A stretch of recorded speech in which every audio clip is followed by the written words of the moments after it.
بسم اللہ الرحمن الرحیم نحمدہ ونصلی علی رسولہ الکریم والحمد للہ رب العالمین۔ باب استحباب صوم الاثنین والخمیس، یعنی پیر اور جمعرات کے روزوں کے مستحب ہونے کا بیان۔ اس سے پہلے ہم ان مہینوں کے پڑھ رہے تھے جن مہینوں میں مستحب روزے رکھنے کے بارے میں فرمایا گیا، جیسے کہ ذی الحجہ ہو گیا، محرم یا شعبان، اسی طرح شوال بھی۔ لیکن اب یہ بتایا جا رہا ہے دنوں میں سے، دنوں کے اعتبار سے کس دن روزہ رکھنا مستحب ہے۔ تو اس باب میں یہ بتایا جا رہا ہے کہ سوموار اور جمعرات اس دن میں روزہ رکھنا بھی مستحب ہے۔ عن ابی قتادہ رضی اللہ عنہ ان رسول اللہ صلی اللہ علیہ وسلم سئل عن صوم الاثنین فقال ذلك يوم ولدت فيه ويوم بعثت او انزل علی فيه، رواہ مسلم۔ حضرت ابو قتادہ رضی اللہ عنہ سے روایت ہے کہ رسول اللہ صلی اللہ علیہ وسلم سے پیر کے دن کے روزے کے بارے میں سوال کیا گیا تو آپ صلی اللہ علیہ وآلہ وسلم نے ارشاد فرمایا، یہ دن وہ ہے جس میں میری پیدائش ہوئی اور اسی دن مجھے نبوت ملی یا اسی دن مجھ پر وحی نازل کی گئی۔ مسلم نے اس کو روایت کیا۔ تو اس حدیث مبارک میں آپ صلی اللہ علیہ وآلہ وسلم نے پیر کا روزہ رکھنے کی وجہ بتائی، اور ایک دوسری جگہ آپ نے اس کی ایک اور علت بتائی، وجہ بتائی، جو کہ اگلی حدیث میں آ رہا ہے۔ تو یہاں پر آپ نے اس کی یہ وجہ بتائی کہ پیر کا دن بہت مبارک دن ہے، کیونکہ پیر کے دن میں ہی میری ولادت ہوئی اور پیر کے دن ہی مجھے نبوت ملی۔ تو ولادت آپ صلی اللہ علیہ وآلہ وسلم کی ربیع الاول کے مہینے میں، لیکن وہ دن پیر کا تھا، ولادت ہوئی، اور آپ کی نبوت کی ابتدا پیر کے دن رمضان کے مہینے میں ہوئی۔ یعنی ان کا مہینہ تو مختلف ہے، ولادت اور نبوت کا، لیکن دن جو ہے وہ ایک ہی ہے کہ وہ دن سوموار کا یعنی پیر کا تھا۔ تو اس دن کی اہمیت کی وجہ سے آپ صلی اللہ علیہ وآلہ وسلم اس دن کا روزہ رکھتے تھے۔ وعن ابی ہریرہ رضی اللہ عنہ عن رسول اللہ صلی اللہ علیہ وسلم قال تعرض الاعمال يوم الاثنين والخميس فأحب ان يعرض عملي وانا صائم، رواہ ترمذی وقال حدیث حسن ورواہ مسلم بغیر ذکر الصوم۔ حضرت ابو ہریرہ رضی اللہ عنہ سے روایت ہے کہ آپ صلی اللہ علیہ وآلہ وسلم نے ارشاد فرمایا، پیر اور جمعرات کے دن اعمال پیش کیے جاتے ہیں، پس میں اس بات کو پسند کرتا ہوں کہ میرا عمل جب پیش کیا جائے تو میں روزے سے ہوں۔ ترمذی نے اس کو روایت کیا اور امام ترمذی نے کہا یہ حدیث حسن ہے۔ امام مسلم نے اس کو روزے کے ذکر کے بغیر روایت کیا۔ تو عرض الاعمال یعنی پیر اور جمعرات کے دن اعمال اللہ کے دربار میں پیش ہوتے ہیں۔ حالانکہ ایک دوسری روایت میں ہے کہ ہر صبح اور شام اعمال پیش کیے جاتے ہیں۔ تو اس میں ایک اشکال ہو گیا کہ کیا ہفتے میں 2 دفعہ پیش کیے جاتے ہیں یا صبح و شام؟ تو اس کا یہ جواب ہے کہ روزانہ ہر عمل تفصیلی طور پر پیش کیے جاتے ہیں، اور پھر پیر اور جمعرات کو اجمالی طور سے پیش کیے جاتے ہیں۔ صبح اور شام والی حدیث کی یہ تعویل کی جائے گی کہ فرشتے بندوں کے صبح کے اعمال رات کے اعمال سے پہلے اور رات والے اعمال صبح کے اعمال سے پہلے اوپر لے جاتے ہیں، مگر اللہ کے سامنے پیر اور جمعرات کو ہی پیش کرتے ہیں، حالانکہ اللہ پاک ان سب کو پہلے سے ہی جانتا ہے۔ تو اس میں بتایا کہ یہ دن اعمال نامے کے پیش کرنے کے دن ہوتے ہیں، اور گزشتہ حدیث میں پیر کی ایک اور وجہ بھی بتائی کہ آپ صلی اللہ علیہ وآلہ وسلم کی پیدائش اور آپ کی نبوت کا دن تھا۔ تو معلوم ہوا کہ پیر کا دن جو ہے یہ پیدائش اور نبوت کی عطا ہونے کی وجہ سے بھی افضل ہے، اور دوسرا اس دن میں نامہ اعمال بھی پیش کیے جاتے ہیں۔ اور یہاں پر پیر کے علاوہ جمعرات کا بھی ذکر ہے کہ آپ صلی اللہ علیہ وآلہ وسلم جمعرات کو بھی روزہ رکھتے تھے، گویا کہ جمعرات کے دن کا روزہ رکھنا بھی مستحب ہے۔ وعن عائشہ رضی اللہ عنہا قالت کان رسول اللہ صلی اللہ علیہ وسلم یتحری صوم الاثنین والخمیس رواہ ترمذی وقال حدیث حسن۔ حضرت عائشہ رضی اللہ عنہا سے روایت ہے کہ آپ صلی اللہ علیہ وآلہ وسلم پیر اور جمعرات کے روزے کا خاص اہتمام فرماتے تھے۔ تو اس میں بھی پیر اور جمعرات کے روزے کے اہتمام کے بارے میں فرمایا کہ جس کی وجہ حدیث میں یہ بیان فرمائی گئی کہ اس دن میں میری پیدائش ہوئی اور اسی دن میں دین فطرت دنیا میں نازل ہونا شروع ہوا، تو اس کے شکرانے میں آپ روزہ رکھتے تھے۔ اور جیسے کہ اب اس کے بعد ہم نے ابھی روایت پڑھی تو اس میں یہ ذکر کیا گیا کہ پیر اور جمعرات کے دن اللہ کے دربار میں اعمال پیش کیے جاتے ہیں، تو میرا یہ دل چاہتا ہے کہ اس میں روزے سے ہوں۔ تو اس سے معلوم ہوا کہ ان دنوں میں روزہ رکھنا مستحب ہے۔ باب استحباب صوم ثلاثة أيام من كل شهر والأفضل صومها في الأيام البيض وهي الثالث عشر والرابع عشر والخامس عشر وقيل الثاني عشر والثالث عشر والرابع عشر والصحيح المشهور هو الأول۔ ہر مہینے 3 روزے رکھنے کے مستحب ہونے کا بیان۔ افضل یہ ہے کہ یہ ایام بیض کے 3 روزے ہر مہینے میں رکھے جائیں، اور یہ چاند کی 13، 14، 15 تاریخ ہے، اور بعض علماء کے نزدیک 12، 13، 14 تاریخ ہے، مگر مشہور اور صحیح بات پہلے والی ہے، یعنی 13، 14 اور 15۔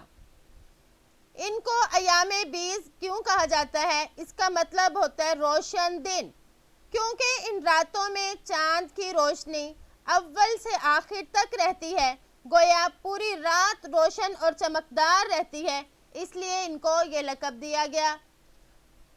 تو ہر مہینے میں 3 روزے رکھنا مستحب ہے، اور وہ کسی بھی دن رکھے جا سکتے ہیں، لیکن زیادہ افضل بات یہ ہوتی ہے کہ 13، 14 اور 15 کو رکھے جائیں۔ اس کے متعلق جو احادیث ہوں گی وہ انشاءاللہ اس باب میں ذکر کی جائیں گی۔ وعن ابی ہریرہ رضی اللہ عنہ قال اوصانی خلیلی صلی اللہ علیہ وسلم بثلاث صیام 3 ایام من کل شہر ورکعتی الضحیٰ وان اوتر قبل ان انام، متفق علیہ۔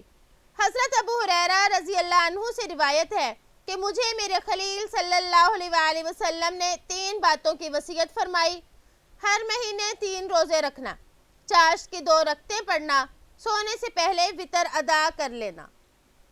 یہ حدیث بھی اگرچہ پہلے گزر چکی ہے، لیکن علامہ نووی رحمہ اللہ اس حدیث کو دوبارہ اس لیے لے کر آئے کہ اس میں ہر مہینے میں 3 روزے رکھنے کی آپ صلی اللہ علیہ وآلہ وسلم نے حضرت ابو ہریرہ کو وصیت فرمائی۔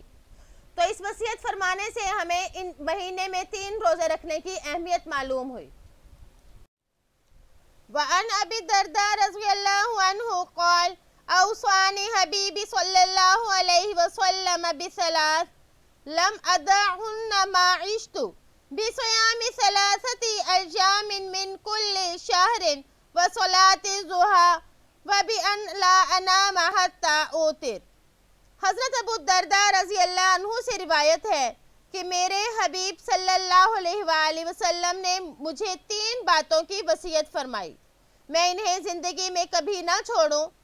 ہر مہینے 3 دن کے روزے رکھنا، چاشت کی نماز اور سونے سے پہلے وتر ادا کر لینا۔ تو اس حدیث میں بھی 3 دن کے روزے رکھنے کی آپ صلی اللہ علیہ وآلہ وسلم نے حضرت ابو الدرداء رضی اللہ تعالیٰ عنہ کو وصیت فرمائی۔ اگر آدمی ہر مہینے 3 دنوں کے روزے کا اہتمام کرے تو ہر نیکی 10 گنا کے ثواب کے لحاظ سے اس کو 3 دن کا ثواب 30 دن کے برابر ملتا ہے۔ تو اس لحاظ سے جو مہینے میں 3 دنوں کے روزے رکھے تو گویا کہ اس کو پوری زندگی روزے رکھنے کا ثواب ملا، یعنی اس کو ہر مہینے کے برابر اس کو ثواب ملا۔ 3 دنوں سے پورا مہینہ ہی ثواب، پورے مہینے کے برابر ثواب مل جاتا ہے۔ وعن عبداللہ بن عمر بن العاص رضی اللہ عنہما قال قال رسول اللہ صلی اللہ علیہ وسلم حضرت عبداللہ بن عمر بن العاص رضی اللہ عنہما سے روایت ہے کہ رسول اللہ صلی اللہ علیہ وآلہ وسلم نے ارشاد فرمایا صوم ثلاثت ایام من کل شہر صوم الدہر کلی، متفق علیہ، کہ ہر مہینے 3 دن کے روزے رکھنا سارا سال روزہ رکھنے کے برابر ہے یا ہمیشہ روزہ رکھنا ہے۔ تو اس حدیث میں بھی مہینے کے 3 روزہ رکھنے کی فضیلت کو بیان کیا گیا کہ صرف 3 روزے رکھنے سے آدمی کو پورے مہینے روزے رکھنے کا ثواب، اور اگر ہر مہینے اس پر عمل کرتا رہے تو پھر پوری زندگی روزے دار ہونے کا ثواب ملے گا۔ جیسے کہ پہلے بتایا کہ 3 کو اگر 10 کے حساب سے دیکھا جائے تو گویا کہ اس نے پورے مہینے ہی روزے رکھے۔ وعن معاذ العدویہ انہا سألت عائشہ رضی اللہ عنہا اکان رسول اللہ صلی اللہ علیہ وسلم یصوم من کل شہر 3 ایام قالت نعم فقلت من أي شهر كان يصوم قالت لم يكن يبالي من أي شهر يصوم۔ حضرت معاذ عدویہ رحمہ اللہ نے حضرت عائشہ رضی اللہ عنہا سے پوچھا کہ کیا رسول اللہ صلی اللہ علیہ وسلم ہر مہینے میں 3 دن کے روزے رکھتے تھے؟ تو حضرت عائشہ رضی اللہ عنہا نے جواب دیا جی ہاں۔ تو میں نے پوچھا، یعنی راویہ فرماتی ہے، میں نے پوچھا مہینے کے کون سے حصے میں روزہ رکھتے تھے؟ حضرت عائشہ رضی اللہ عنہا نے جواب دیا آپ صلی اللہ علیہ وآلہ وسلم یہ پرواہ نہیں کرتے تھے کہ یہ مہینے کا کون سا حصہ ہے، روزہ رکھتے تھے۔ تو اس حدیث سے معلوم ہوا کہ مہینے کے کسی بھی دنوں میں 3 روزے رکھ لینا کافی ہے، جس دن بھی چاہے روزہ رکھ لے۔ ہاں، ایام بیض میں ان روزوں کا رکھنا زیادہ فضیلت کی بات ہوگی، یعنی 13، 14 اور 15 تاریخ کو۔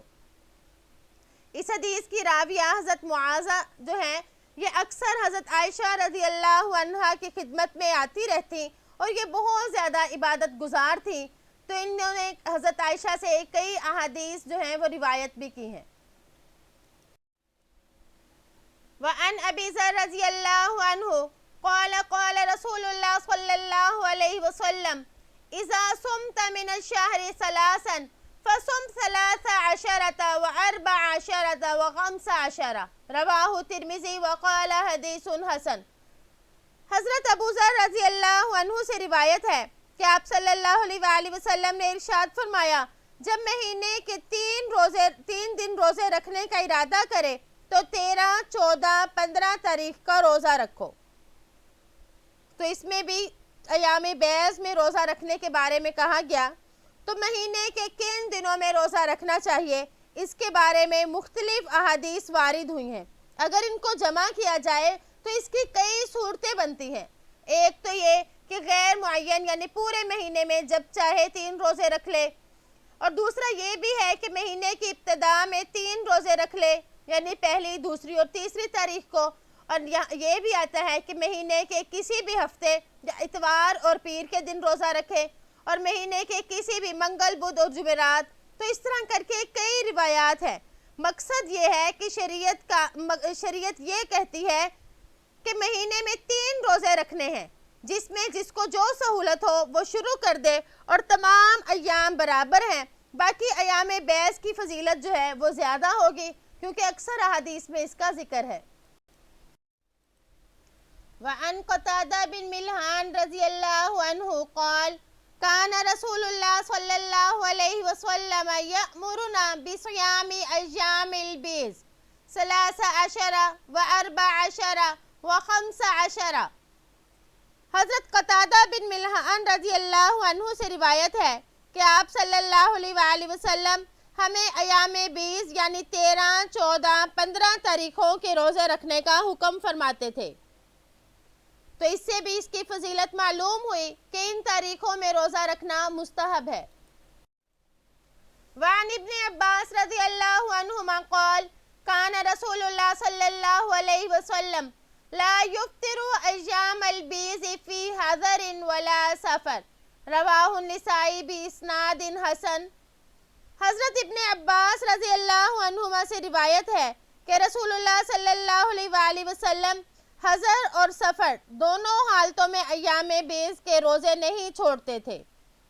تو اس سے بھی ان ایام کی فضیلت معلوم ہوئی کہ آپ صلی اللہ علیہ وآلہ وسلم کس قدر اہتمام سے ان تاریخوں کے روزے رکھتے تھے، گویا کہ روزہ رکھنا ان تاریخوں میں مستحب ہے۔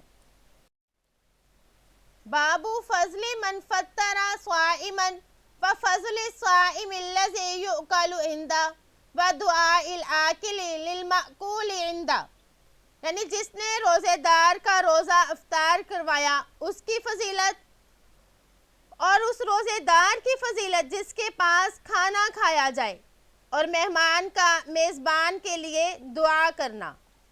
عن زید بن خالد الجہنی رضی اللہ عنہ عن النبی صلی اللہ علیہ وسلم قال من فطر صائما كان له مثل اجر غیر انه لا ينقص من اجر الصائم شيء رواہ ترمذی وقال حدیث حسن صحیح۔ حضرت زید بن خالد الجہنی رضی اللہ عنہ سے روایت ہے کہ نبی کریم صلی اللہ علیہ وآلہ وسلم نے ارشاد فرمایا، جس نے کسی روزے دار کا روزہ کھلوایا اس کے لیے اس روزے دار کے مثل اجر ملے گا، بغیر اس روزے دار کے ثواب سے کچھ کمی ہو۔ تو اس میں روزے دار کا روزہ کھلوانے کی فضیلت کو بیان کیا گیا، خواہ ایک کھجور کے ذریعے یا پانی کے چند گھونٹوں کے ذریعے ہی روزہ افطار کروایا جائے، تب بھی اللہ تعالیٰ اس کو یہ فضیلت عطا فرما دیتے ہیں۔ وعن ام عمارہ الانصاریہ رضی اللہ عنہا ان النبی صلی اللہ علیہ وسلم دخل علیہا فقدمت الیہ طعاما فقال کلی فقالت انی صائمہ فقال رسول اللہ صلی اللہ علیہ وسلم ان الصائمہ تصلی علیہ الملائکۃ اذا اکل عنده حتی یفرغ وربما قال حتی یشبع رواہ ترمذی وقال حدیث حسن۔ حضرت ام عمارہ انصاریہ رضی اللہ عنہ سے روایت ہے کہ ان کے گھر آپ صلی اللہ علیہ وآلہ وسلم تشریف لائے تو انہوں نے آپ کی خدمت میں کھانا پیش کیا، تو آپ صلی اللہ علیہ وآلہ وسلم نے فرمایا تم بھی کھا لو۔ جب ام عمارہ رضی اللہ عنہ نے اس وقت کہا کہ میں روزے دار ہوں، تو آپ نے ارشاد فرمایا روزے دار کے پاس جب کھانا کھایا جائے تو اس کے کھانے سے فارغ ہونے تک فرشتے اس کے حق میں دعا کرتے رہتے ہیں، اور بعض دفعہ فرمایا ان کے سیر ہونے تک دعا کرتے ہیں۔ تو اس حدیث میں روزے دار کی فضیلت کا ذکر ہے جس کے سامنے کھانا کھایا جائے، کہ اگر اس کے سامنے کھانا کھایا جا رہا ہے تو اللہ تعالیٰ اس کے بدلے فرشتوں کی ڈیوٹی لگا دیتے ہیں کہ وہ اس شخص کے لیے دعائیں کرتے رہے جو وہ صبر کر رہا ہے۔ وعن انس رضی اللہ عنہ ان النبی صلی اللہ علیہ وسلم جاء الى سعد بن عبادہ رضی اللہ عنہ فجاء بخبز وزیت فأکل ثم قال النبی صلی اللہ علیہ وسلم افطر عندکم الصائمون وأکل طعامکم الابرار وصلت علیکم الملائکہ۔ حضرت انس رضی اللہ عنہ سے روایت ہے کہ نبی کریم صلی اللہ علیہ وآلہ وسلم سعد بن عبادہ کے پاس تشریف لے گئے، انہوں نے روٹی اور زیتون کا تیل آپ کی خدمت میں پیش کیا، آپ نے اس کو کھا لیا، پھر فرمایا روزے دار نے تمہارے پاس افطار کیا، نیک لوگوں نے تمہارا کھانا کھایا، اور فرشتوں نے تمہارے لیے مغفرت کی دعا کی۔ تو یہاں پر جو فرمایا افطر عندکم الصائمون، یعنی روزے داروں نے تمہارے پاس افطار کیا، تو علماء اس کے بارے میں یہ فرماتے ہیں کہ یہ جملہ خبریہ ہے، لیکن یہ دعا کے معنی میں ہے کہ اللہ تعالیٰ تمہیں اس شخص کا سا بدلہ عطا فرمائے جو لوگوں کو روزہ افطار کرواتا ہے۔ اور اس حدیث میں اس بات کی بھی ترغیب ہے کہ آدمی حسب توفیق اور استطاعت مہمان نوازی کرے، اور یہ بھی مستحب ہے کہ روزہ دار بھی اس شخص کے لیے دعا کرے جس نے اس کو افطار کروایا۔ اللہ تعالیٰ سے دعا ہے کہ اللہ تعالیٰ ہمیں دین کے ان تمام احکام پر عمل کرنے کی توفیق عطا فرمائے۔ امید ہے کہ آپ کو آج کا سبق سمجھ آ گیا ہوگا۔ السلام علیکم ورحمۃ اللہ وبرکاتہ.